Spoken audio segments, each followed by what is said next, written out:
ღამის შოუ მეგობრებო კлау გრძელდება საპროტესტო მარშები და აქციები. ერთ-ერთ ყველაზე მრავალრიცხოვან აქციაზე საქართველოს პრეზიდენტი ქალბატონი სალომე ზურაბიშვილი, როგორც იცით, აპირებდა პარლამენტის წინ სიტყვით გამოსვლას, მაგრამ იქ დასამონტაჟებელი სცენა და აპარატურა პოლიციამ არ შეუშვა და გაგიკვირდება და ეს აპარატურა დააპატიმრა. დააპატიმრა. სხვათა შორის მეორედაც მიიტანეს, მაგრამ მეორედაც ჩამოართვეს და დაუპატიმრეს აპარატურა. ამიტომ სალომეს მოუწია სიტყვით პირველი სკოლის წინ გამოსულიყო. ანუ ორი სცენა და აპარატურა დაუპატიმრეს სალომეს. სხვათა შორის ამ თავრობის ამბავი რო ვიცი, არ გამოვრიცხავ მოწმე პოლიციელების ჩვენების შემდეგ სცენას და აპარატურას 3 წლიანი პატიმრობა მიუსაჯო. პოლიციელებზე თავდასხმის გამო. სიგიჟე. სალომემ თავის გამოსვლაში ბიძინას შესთავაზა შეხვედრა და დიალოგი. ახალარჩევნებთან დაკავშირებით. ბიძომ კითხა, რა არის დიალოგიო, სალომეო? რა ვიცი, სალომემ უთხრა, დავსწრეთ, დავილაპარაკოთო, რა ვიცი, აზრები გავცვალოთო. ბიძომ, რამდენს დაამატებო? და სალომემ კი, მაგრამ რა უნდა დავამატო? არა, აი აზრები ხო უნდა გავცვალოთო არა და ჩემი აზრებია უფრო ძვირი ღირსო და შენო რამდენს დაამატებო? კითხა. ბიძინამ დიპლომატიურად სადა დიალოგისთვის თავის არიდება, კაცო, მე რა შუაში ვარო? მე კი არ მართავ ამ ქვეყანას. აგერ აი კობახიძე ხო არისო დამოუკიდებელი პრემიერი და იმას ელაპარაკეო კაცო. და სალომემ ისა ბიძინა და რო არ დამელაპარაკოს კობახიძეო და ბიძომ უთხრა, რას ქვია კაცო არ დაგელაპარაკოსო? მე ვეტყვი და დაგელაპარაკებაო თუ არაო. სულ კინწისყრით გავაგდებ თანამდებობიდან მაგ დამოუკიდებელ პრემიერს. ამ აქციაზე 100,000 კაცზე მეტი იყო სხვათა შორის მისული, მაგრამ ჩვენმა დამოუკიდებელმა პრემიერმა თქვა 3,000 კაცზე მეტი ვერ შეკრიბესო. ირაკლი, კარგი რა. ბიჭო, 1-0 მაინც მიამატე, იქნებ შენიანები მაინც მოატყუო. ცოტა. გაფიცებ ისე ირაკლი, აი, შუბლზე ერთხელ მაინც ხო შეიძლება რომ გადაიძიოთ მები. რა ვიცი, დაგვანახე ხა, ის შუბლის ზარყვი გაწყვეტილია, მრთელია, როგორ არის, კარგად არის, ცუდად არის, რა ვიცი მე. ნუ კაი, ჩვენ თუ არ გვანახებ, შენ მაინც ჩაიხედე სარკეში, კაცო, ნახე, არ გაინტერესებს. კობახიძემ ასევე განაცხადა კვლევის შედეგები მოგვაწოდეს და ჩვენი რეიტინგი უცვლელიაო. ნუ ეხა რა შეიძლება ამაზე ითქვას? მეგობრებო, რეიტინგსაც თუ ისე ითვლით, როგორც ხალხს თვლით აქციებზე, ნამეტანი ცუდად გქონიათ საქმეში. დათქვა გამოასწორეთ. მოკლედ ისეთ არაადეკვატურ განცხადებებს აკეთებს კობახიძე, რომ დასცინის ცა და დასცინის დედამიწა. ოღონდ პირდაპირ გაკებით ვამბობ. აი პარლამენტიდან რო გამოდის, ქვევიდანაც სიცილი ესმის და ზევიდანაც. თან ზევით, აი ასეთი ფორმის ღრუბელი კეთდება. თითი და მეტი რა ვიცი, რაღა უნდა მოხდეს მეტი. ცაც და მიწაც გეუბნება, გამოფხიზდი ირაკლი. ამ აქციაზე ძალიან ლამაზი პერფორმანსიც მოეწყო სხვათა შორის ხორუმის ცეკვით ჩაიარეს მოცეკვავეებმა და ამ ამბავმა მინდა გითხრათ, რომ სოფლიო შემოიარა. მოკლედ, მთელმა სოფლიომ გაიგო ამ ულამაზესი პერფორმანსის შესახებ. ერთადერთი ქართულ ოცნებას არ გაუგია სხვათა შორის. თურმე მაგ დროს ლეზგინკას ცეკვავდნენ პარლამენტში და არ ესწმოდათ ხოლმე. ვერ გაიგო. არ ცოდვა. და ასეთ გულანთებულ ახალგაზრდებზე ამბობს კობახიძე ქართული კულტურის და ტრადიციების წინააღმდეგ იბრძვიან. არა. გეუნებით. მე ჩვენი სამედიცინო სისტემის გამკვირვებია. რა გახდა ერთი ცარიელი პალატა? აი რა გახდა? ბოლო პრემიერია კაცი. კობახიძე და ოცნების ლიდერები ტრამპის ინაუგურაციას რომ ელოდნენ და ამტკიცებდნენ ოციანურიდან ყველაფერი კარგად იქნებაო, ახლა დინარაძემ განაცხადა ტრამპთან დაკავშირებით ზედმეტად იმედიანადაც არ უნდა ვიყოთო. დასანქცირებულმა ოცნების წევრებმა კითხეს, კაცო, გაკვირვებულება, ისა, აბა რომ მკვირდებოდი და რომ ტრამპის გაპრეზიდენტების შემდეგ სანქციები მოგვეხსნება და კარგად ვიქნებითო და მდინარაძემ კარგით რა. ბიჭო, თქვენ მაინც რა გჭირთო რა? ხალხი ვითიჯერებთ ამ დაპირებებს. ამ ხელა ხალხით არის, კაცო.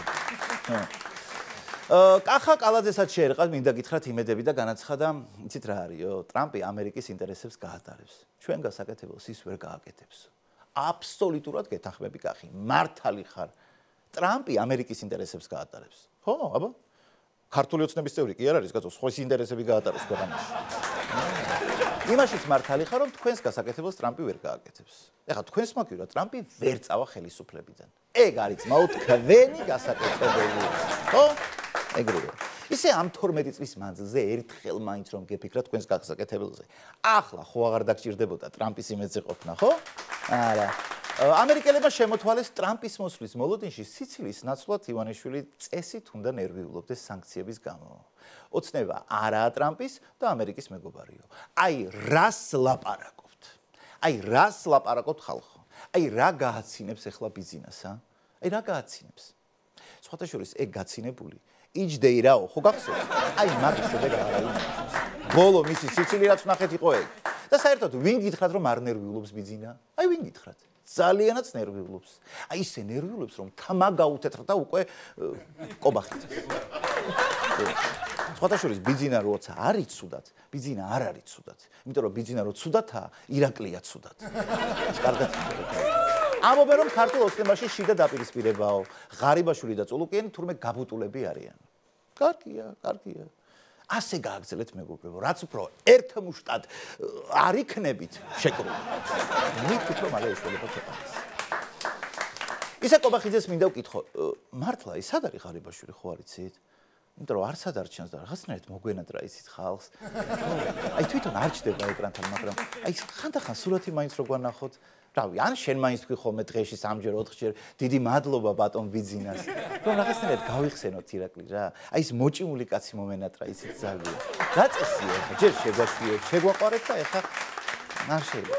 გერმანიამ 237 მილიონი ევროს პროექტები შეგვიჩერა. მათ შორის არის ბათუმის წყალმომარაგების პროექტიც.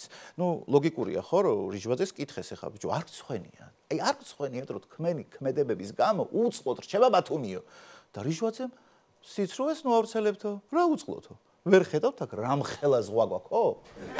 ბათუმში წყალს რა გამოვლეს? ისე ძალიანაც არ შეაშინოთ ეხლა ოცნება მაგამბით რა. ისევ თავის ასიკეთოდ გამოიყენებენ ზუსტად ვიცი და მომავალ არჩევნებში ხახვი და კარტოფილიც აღარ დაჭირდებათ.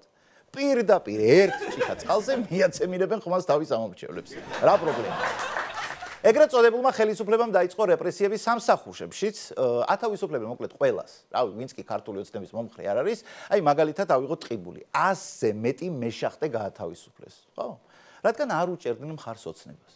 აბა იყავი ოცნების მეხუთბე? გაგათავისუფლებენ კი არა, შეიძლება ახალი წლის კონცერტშიც კი ჩაქვსო. თან ეხლა მაგათ ისე უჭირთ ამ მომღერლებში, რომ მეშახტე იქნება, მეეზოვე თუ მშელებელი, მაგას მნიშვნელობა არ აქვს, კაცო. და არის ერთხელ მაინც ქონდეს ნამღერი სუფრასთან სადღაც. 29 დეკემბერს პარლამენტში გაიმართება ქართული ოცნების პრეზიდენტის ინაუგურაცია. ყაველაშვილმა სხვათა შორის ცოტა ნერვიულობს ახლა ხო ლოგიკურია ისიც და იკითხა რომ კი მაგრამ ინაუგურაციაზე რა უნდა ვთქვაო? ხო და ნუ დაამშვიდეს რომ კაცო დაგიწერსო ტექსტო და წაიკითხაო, არ არის პრობლემაო და ყაველამ უთხრა, აუ ვიდეო რო ჩამიწეროთო. ხო იცით ეს კითხვა არ მევასებაო, დამტანჯობ. ვიდეოს ნახავთ და გავიმეორებ, გაიგეთ? ანუ ზე გვეყოლება კანონ დარღვევით ჩატარებული არჩევნების შემდეგ, კონსტიტუციის დარღვევით შეკრებილი პარლამენტის მიერ, არჩეული უუფლებო პრეზიდენტი, რომელიც უნდა იყოს ადამიანის უფლებების, კანონის და კონსტიტუციის დაცვის გარანტი ქვეყანაში. ნუ ფაქტურად პარადოქსი გვეყოლება პრეზიდენტი. Mr. Paradox, ესე ეტყვიან ხოლმე, როცა წავა საზღვარგარეთ. მოკლედ კარს მოგვადგა ახალი წელი. გველის წელი მოდის სხვათა შორის. ისე გველი, ხო, არის სიბრძნის სიმბოლო. ანუ ფაქტიურად სიბრძნის წელი მოდის, ხო? ოღონდ დანარჩენ მსოფლიოში მოდის სიბრძნის წელი და ჩვენთან ყაველაშვილი იქნება პრეზიდენტი. ვიზე ნაკლებები ვარ. მოკლედ მეგობრებო, ასია თუ ისია, მოდის მაინც ახალი წელი და ყველას გისურვებთ პირველ რიგში ჯანმრთელობას, ბედნიერებას, გამძლეობას და რაც თავარია ევროპული მომავლისათვის ბრძოლაში.